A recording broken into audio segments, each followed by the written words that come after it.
नमस्कार, आप देख रहे हैं राजस्थान प्राइम। मैं हूं आपके साथ प्रियंका। केंद्रीय मंत्री नितिन गडकरी बीकानेर दौरे पर रहे। केंद्रीय मंत्री को बीएसएफ स्थित हेलीपैड पर बीजेपी नेताओं ने उनका भव्य स्वागत किया और गडकरी ने जिले के नागौर बीकानेर मार्ग पर श्री बालाजी बाईपास का लोकार्पण किया। साथ ही 4 रेलवे ओवरब्रिज का भी लोकार्पण किया गया। केंद्रीय मंत्री का स्वागत करने वाले बीजेपी नेताओं में प्रदेश कार्य समिति सदस्य और पूर्व जिलाध्यक्ष डॉक्टर सत्य प्रकाश आचार्य, वरिष्ठ नेता गुमान सिंह, राज्य पुरोहित और जिला महामंत्री मोहन सुराणा, उसके साथ ही कई नेता और भी मौजूद रहे।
सुरेश जैन हमारे साथ जुड़ चुके इस बाबत आगे की जानकारी देने के लिए। सुरेश, यहाँ पर बीकानेर दौरा रहा है केंद्रीय मंत्री का, क्या कुछ है आपके पास जानकारी? केंद्रीय मंत्री के गडकरी आज हनुमानगढ़ से शिलान्यास करके और बीकानेर पहुंचे। बीकानेर पे भाजपा नेताओं ने उनका हार्दिक स्वागत किया। केंद्रीय मंत्री गडकरी टोल प्लाजा नौरंगदेसर बीकानेर पहुंचेंगे तथा अमृतसर जामनगर एक्सप्रेस वे का निरीक्षण करेंगे। निरीक्षण करने के बाद में वो वहां उद्घाटन भी करेंगे टोल प्लाजा का। बिल्कुल, यहाँ पे बताया जा रहा है कि 4 रेलवे ब्रिज की भी सौगात केंद्रीय मंत्री ने दी है बीकानेर को। कितनी बड़ी सौगात है ये बीकानेर के लोगों के लिए? कितनी सहूलियत मिलेगी उनको इससे? काफी बड़ी सौगात है। इससे बीकानेर है वो एक्सप्रेस वे से जुड़ जाएगा। ये जामनगर गुजरात से होकर के पंजाब तक जोड़ता है ये एक्सप्रेस वे। इससे हमें बहुत सारे राहत मिलेगी एवं काफी कम समय में लोगों को पहुंचने का रास्ता मिलेगा। बिल्कुल, और यहाँ पर देखा जाए तो बाईपास की भी सौगात मिली है, उसके चलते कनेक्टिविटी कितनी मजबूत होगी? बाईपास में भी काफी सुविधा मिलेगी जिससे लोगों को घूम के जाना नहीं पड़ेगा। हम सीधा बाईपास से होकर के निकल जाएंगे जिससे ट्रैफिक में भी काफी राहत मिलेगी। बिल्कुल, और कोई क्या कुछ कार्यक्रम है यहाँ पर केंद्रीय मंत्री का? और कार्यक्रम है उसमें वो काफी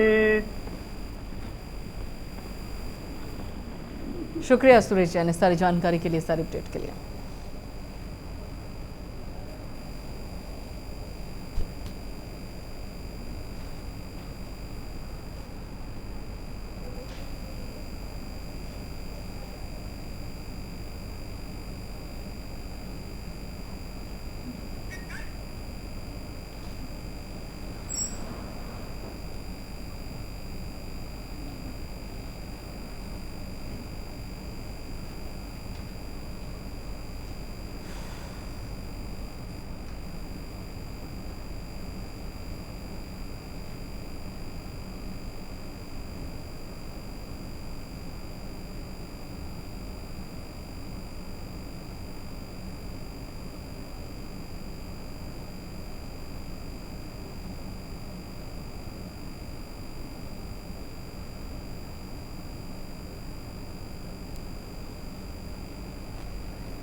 जिला कलेक्टर भगवती प्रसाद कलाल ने एक संवेदनशील पहल की शुरुआत की है। परिवारों को जल्द ही पक्के आशियाने मिल सकते हैं और आपको बता दें कि पहले चरण में यहां के लिए पीएम आवास योजना के तहत स्वीकृत 10 मकानों का निर्माण कार्य सोमवार को प्रारंभ हुआ। सभी मकानों का निर्माण सरकार के नॉर्म्स के अनुरूप किया जा रहा है। वहीं पर प्रत्येक मकान के लिए केंद्र सरकार द्वारा 1.5 लाख रुपए स्वीकृत किए गए। इसमें शौचालय भी बनाया जाएगा।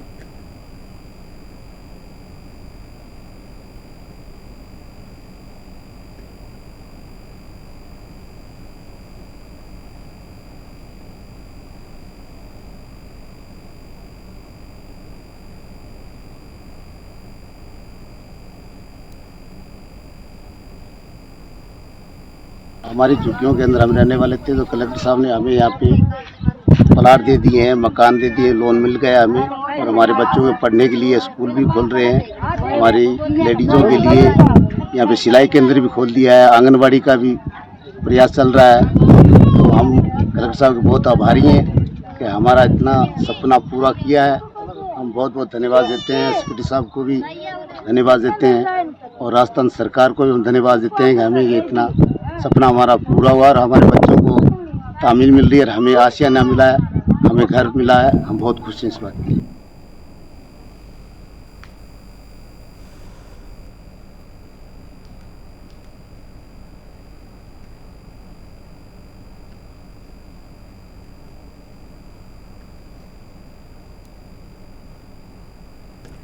उधर कोट खापता में सड़क हादसे के बाद ग्रामीणों का धरना जारी है। पूर्व डिप्टी सीएम सचिन पायलट और विधायक विद्या प्रकाश सोलंकी घटनास्थल पहुंचे, जहां पायलट ने मृतकों के परिजनों से मुलाकात की और उन्हें ढांढस भी बताया। इस दौरान गुस्साए लोगों ने हंगामा खड़ा कर दिया और विधायक के खिलाफ जमकर नारेबाजी की। माहौल बिगड़ता देख मौजूद पुलिसकर्मियों ने स्थिति संभाली और बेकाबू लोगों की भीड़ को खदेड़ा। हालात देखकर सचिन पायलट और विधायक विद्या प्रकाश सोलंकी वापस रवाना हो गए।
प्रदेश के सबसे ऊंचे शहर माउंट आबू में महाराणा प्रताप जयंती के शुभ अवसर पर आज महाराणा प्रताप चौक पर भव्य कार्यक्रम का आयोजन किया गया और कार्यक्रम में उपखंड अधिकारी सिद्धार्थ पुलेचनमय और सिरोही के महाराजा देवव्रत सिंह ने श्रद्धा सुमन अर्पित किए। इस अवसर पर गीता अग्रवाल और नगर पालिका के पालिका अध्यक्ष जीतू राणा, उपाध्यक्ष सहित कई गणमान्य लोग मौजूद रहे। कार्यक्रम के दौरान महाराणा प्रताप द्वारा माउंट आबू शेर गांव में बिताए गए यादगार पल और उनके शौर्य गाथा को भी याद किया गया।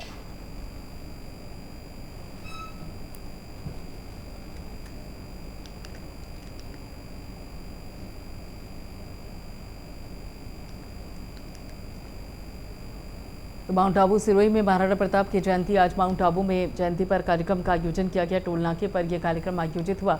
उपखंड अधिकारी सिद्धार्थ पुलेचनमय, सिरोही के पूर्व महाराज कुमार देवव्रत सिंह और पालिका अध्यक्ष जीतू राणा, देवी सिंह देवल समेत विभिन्न संगठनों के पदाधिकारी मौजूद रहे। तो प्रदेश के सबसे ऊंचे शहर माउंट आबू में महाराणा प्रताप जयंती के शुभ अवसर पर आज चेकपोस्ट महाराणा प्रताप चौक स्थित भव्य कार्यक्रम का आयोजन हुआ। इस कार्यक्रम में उपखंड अधिकारी सिद्धार्थ और साथ ही सिरोही के महाराजा देवव्रत सिंह ने श्रद्धा सुमन अर्पित किए। गीता अग्रवाल, नगर पालिका अध्यक्ष जीतू राणा, उपाध्यक्ष रणजीत बनोधा, नगर पालिका के पार्षद राजपूत समाज के अध्यक्ष और पार्षद देवी सिंह देवल सहित गणमान्य नागरिकों द्वारा महाराणा प्रताप की प्रतिमा पर पुष्प अर्पित किए गए। इस अवसर पर महाराणा प्रताप द्वारा माउंट आबू शेर गांव में बिताए गए याद पल को और शौर्य को, उनके वीर गाथा को, पराक्रम को याद किया गया और साथ ही जयंती के अवसर पर उन्हें श्रद्धा सुमन अर्पित किए गए।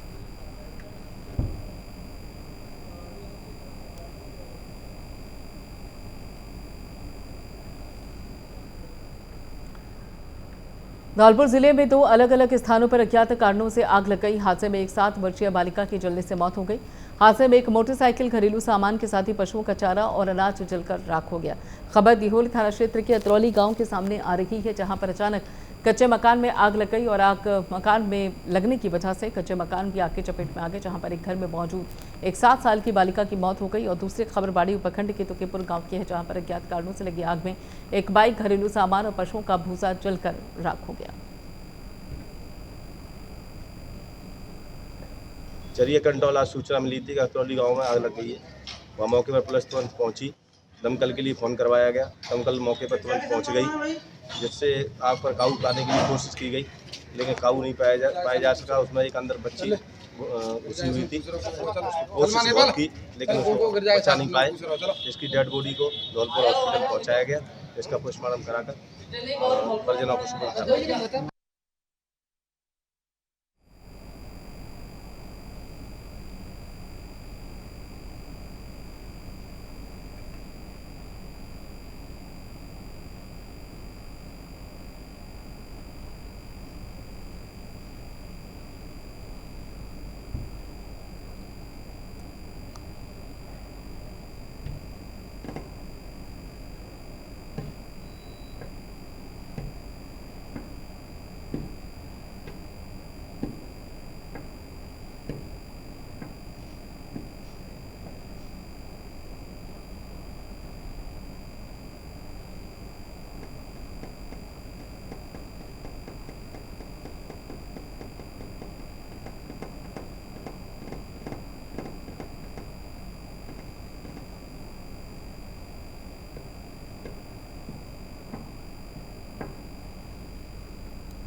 राजस्थान के कोटा में हुए विकास और सरकार की कल्याणकारी योजनाओं से प्रभावित होकर भाजपा कार्यकर्ताओं का बीजेपी से मोहभंग हो रहा है और कांग्रेस में शामिल हो रहे हैं।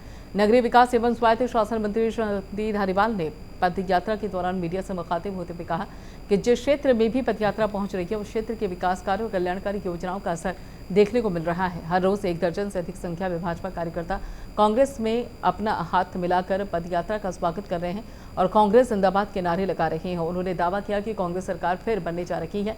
मंत्री धारीवाल के नेतृत्व में पदयात्रा के दौरान आज उन्होंने घर घर पहुंचकर क्षेत्र में लोगों से मुलाकात और सभी क्षेत्रवासियों की समस्याओं को भी सुनकर अधिकारियों को समाधान के निर्देश दिए। इस दौरान ब्लॉक अध्यक्ष ललित कुमार सहित क्षेत्र के कांग्रेस कार्यकर्ता भी मौजूद रहे।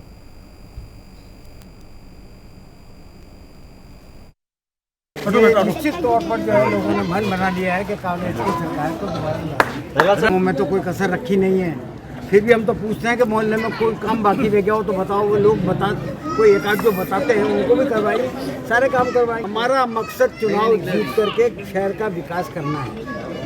प्रदेश का विकास करना है। और मैं ये समझता हूँ कि मैं बहुत संतुष्ट हूँ कि मैंने जो कुछ भी किया इन 5 सालों में वो काफ़ी कुछ कर लिया। अब बाकी जो बचा है उसको अगली बार करने की कोशिश करेंगे। हमारा परिवार भी आप इसी सुबह से लेकर के शाम अभी तक 3 घंटों में कम से कम 30-40 आदमी ऐसे हैं जो बीजेपी छोड़ करके कांग्रेस में आए।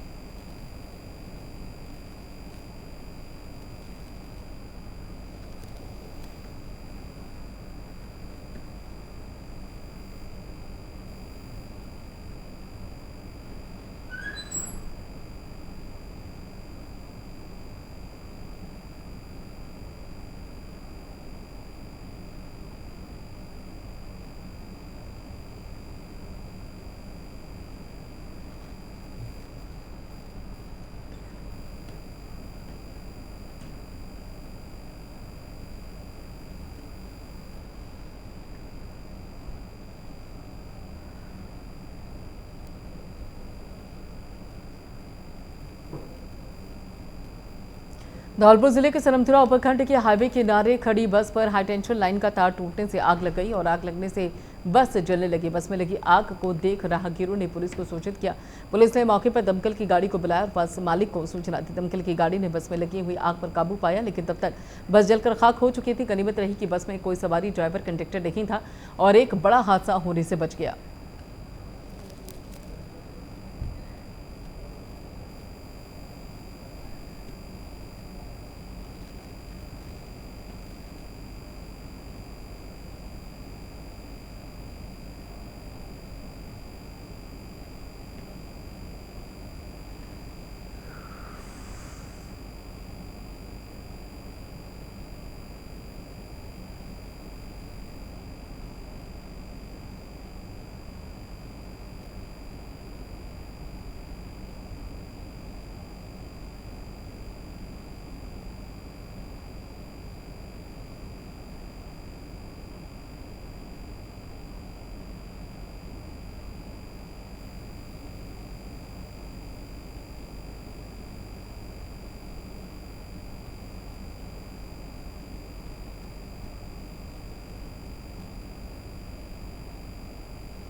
जयपुर में सचिवालय के नजदीक योजना भवन में 2 करोड़ 31 लाख रुपए और 1 किलो सोना मिलने के मामले में डीओआईटी सूचना प्रौद्योगिकी विभाग के ज्वाइंट डायरेक्टर वेद प्रकाश को एसीबी ने गिरफ्तार कर लिया।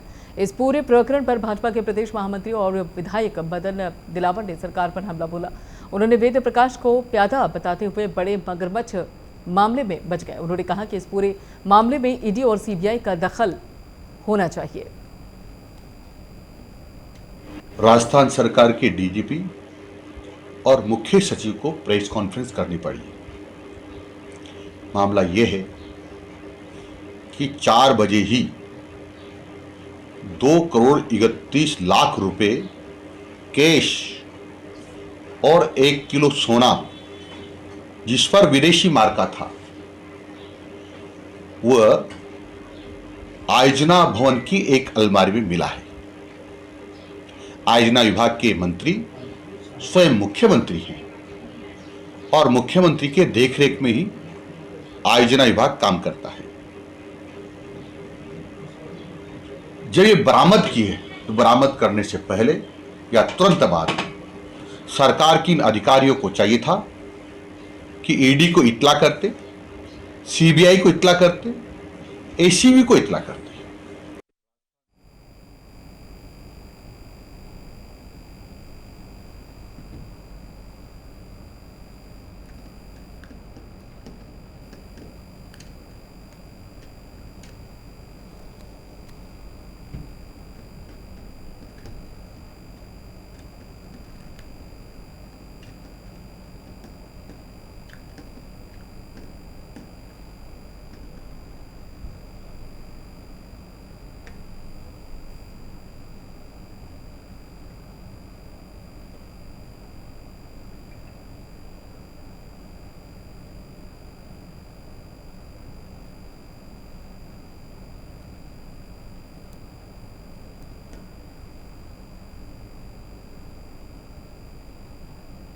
और अगली खबर धौलपुर जिले के बसेड़ी थाना क्षेत्र से सामने आ रही है, जहां पर गांव पोठीपुरा में एक युवक ने जहरीले पदार्थ का सेवन किया और अपने दोस्त के साथ टहलने चला गया। घर वापस लौटने पर बेहोश होकर गिर पड़ा, जिसे आनम फानम में परिजनों ने बसेड़ी सरकारी अस्पताल में भर्ती करवाया। सेहत में सुधार नहीं होने पर जिला अस्पताल रेफर कर दिया गया, जहां पर चिकित्सकों ने स्वास्थ्य परीक्षण कर उसे मृत घोषित कर दिया।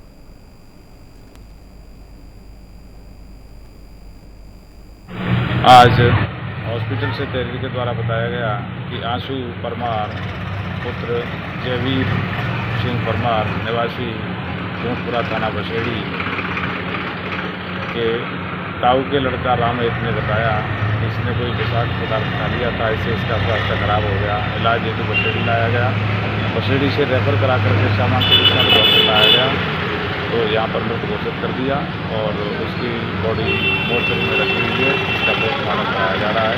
अग्रिम कार्रवाई तहरीर पर अमल में लाई जा रही है।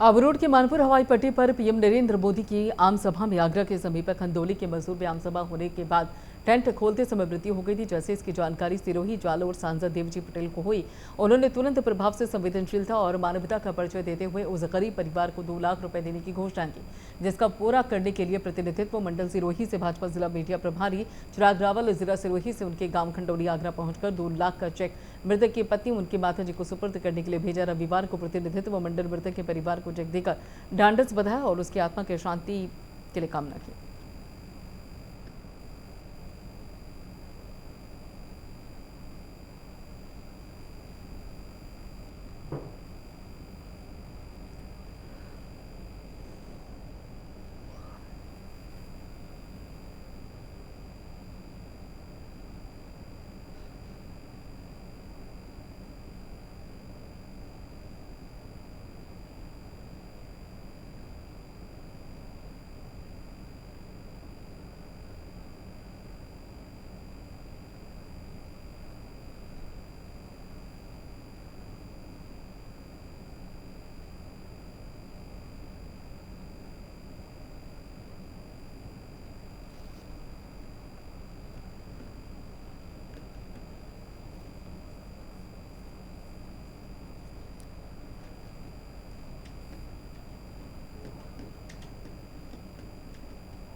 फिलहाल इतना ही। बाकी खबरों के लिए आप जुड़े रहिए प्राइम न्यूज़ के साथ।